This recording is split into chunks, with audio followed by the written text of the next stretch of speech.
皆さんこんにちは、前島恭平です。今回は私一人の時の作業風景となります。前回に引き続き梅の木の周辺の草刈りをします。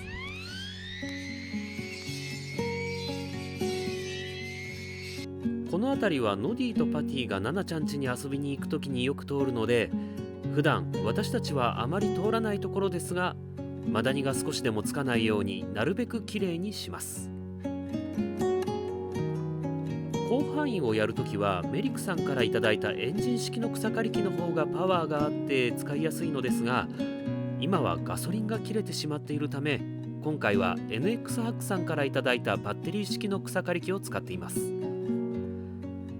携行缶でガソリンを買わなきゃなっていつも思っているんですが、忘れちゃうんですよね。燃料がなくてチェーンソーも使えないので、忘れないようにしないとですね。バッテリー式の方もいつでも使えるし、ちょっと草刈りをしたいなって時にすごい便利です。2つともすごく助かっています。この辺りは木や竹の侵食がすごいですね。前回の映像で草刈りをしていた階段周辺は3年前はそこまで木が生えてなかったのですが、今年はもう切らないと通れないくらいまで成長していました。以前スタードーム近くの山に入るための階段をマンデーさんと作った時も、こっちの方へ入るための階段周辺の木を使ったのですが、それでも伐採量は全然足りなかったみたいですね。今草刈りをしている周辺は1年目はそこまで竹が生えてなかったような気がします。一昨年くらいまではここの右側にある柿の木までは簡単に入れたのですが、今は竹が邪魔で通れません。この辺りの邪魔な木と竹は一旦全部切っちゃわないとダメかもしれませんね。暑い日の草刈りはなかなか体力を使うし大変ですが、マダニ被害を少しでも減らすためと、広瀬さんが来年やってみたいという金ちゃん農法のために頑張ります。金ちゃん農法でも枯れた雑草を大量に使うみたいですね。こういう単純だけど大変な作業も何か目標があると頑張れますね。去年は雑草堆肥を作ってみたいというのがあったので、草刈りがはかどりました。まあ2週間に1回くらい混ぜなきゃいけないのを夏が過ぎたら忘れていて、今年の春には雑草堆肥から雑草がすごい伸びていましたが、ちゃんと混ぜていれば雑草にも栄養を取られないで、もっといい堆肥ができていたんだろうなと考えると、もっとちゃんとやっとけばよかったなと思いました。今年も米ぬかが手に入ったらチャレンジしてみたいですね。そう考えると雑草堆肥用と金ちゃん農法用で大量に草刈りをしなきゃいけないですね。ここは初めて畑を作った場所です。雑草がすごいことになっています。竹で作った柵もボロボロになっていて、手で折れるくらいの強度になっていました。ここで初めて採れたキュウリは美味しくて感動しました。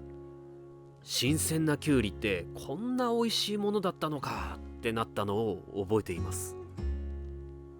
しかしこの場所は猿も出るし、大雨が降ると土が流されるし、畑に行くまでの道が何度も草刈りをしないと入れなくなってしまうので、今畑をやっている位置に場所を変えました。トウモロコシがもう少しでできそうっていう時に猿に食われて畑に食べ残しが捨てられていたのを見て、猿が憎くなりましたね。それまでは猿が遠くにいても可愛いなくらいにしか思ってなかったんですけどね。猿といえば映像には残ってないんですが、初めてここに来た時は納屋の中に猿の手形が残っていました。ずっと人が住んでいなかったので猿の縄張りになっていたのかもしれません。初めて納屋周辺で猿を見た時、最初は1匹だけがじっとこっちを見ていたんですが、しばらくすると去っていって数秒後に2匹になって戻ってくるんですよ。それでまたじーっとこっちを見ていたと思ったら、しばらくすると去っていってまた数匹連れて戻ってくるんですよね。気がついたら10匹以上に囲まれていて、全員で木を揺らして威嚇していた時はちょっとビビりましたね。攻撃してこなかったから良かったですが、猿は怖いですね。まだ納屋の中に竹床ができていない時は、清水さんと2人で車中泊をよくしていましたが、体が痛くなるので一回古民家の前でテント泊をしたことがあります。清水さんがワンタッチテントで、私が海とかで見るような一人用の入り口が閉められないタープのような感じのものに虫対策で網をかぶせて寝ていたのですが、猿に威嚇されて間もない頃だったので、テントの中にショットガンのエアガンを置いて寝ました。結局猿は現れなかったのですが、夜中の3時くらいに2人とも寒さで目が覚めて、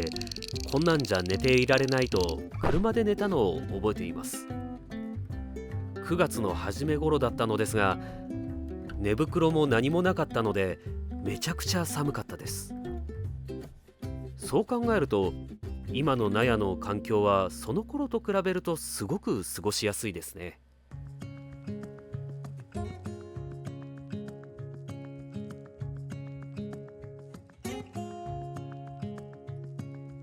この辺りでだいぶ体力が尽きてきていますね。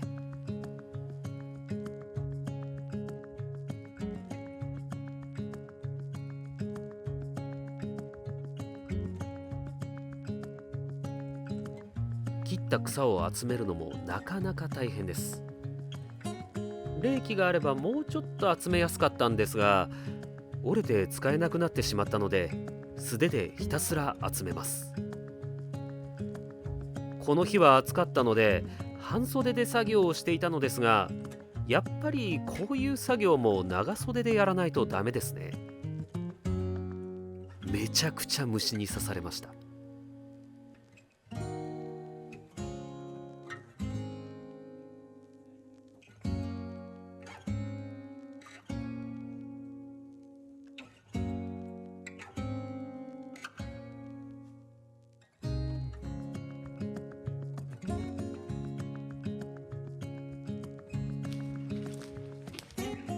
限界が来たのでこの日の作業はこれで終了。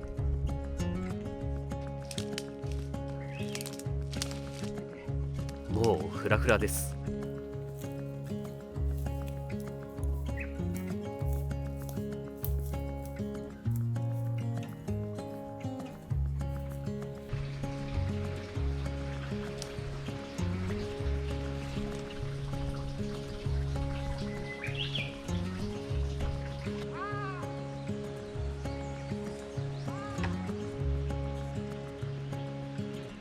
だいぶ綺麗になりました。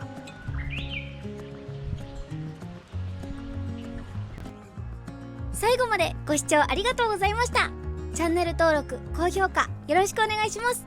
次回の動画もお楽しみに。それではまた。